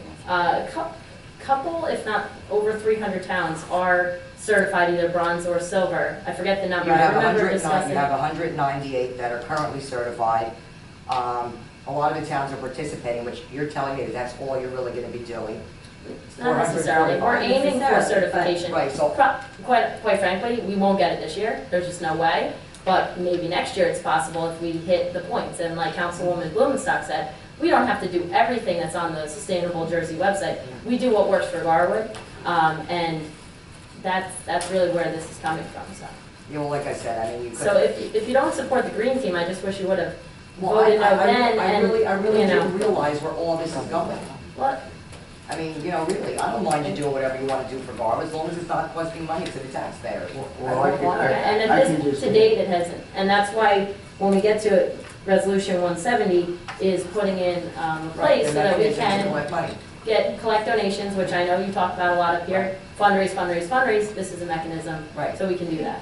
That's all I have. And all I can say, at this point, the mayor's wellness campaign, we talked about the walks, the mayor's walks, we talked about ShopRite being involved in nutrition, and the food collections has cost the borough zero. Oh, I know that. I'm not saying it's all going to No, cost a I'm lot of not. money. I believe There are me. avenues to reach out to different organizations and to companies in town to help. Because I think there was also a fleet on there too, where you examine all the trucks in town, like the DPW, and have it be energy efficient, this, that, and the other thing, which means that's a very expensive thing to get certified on the Sustainable New Jersey.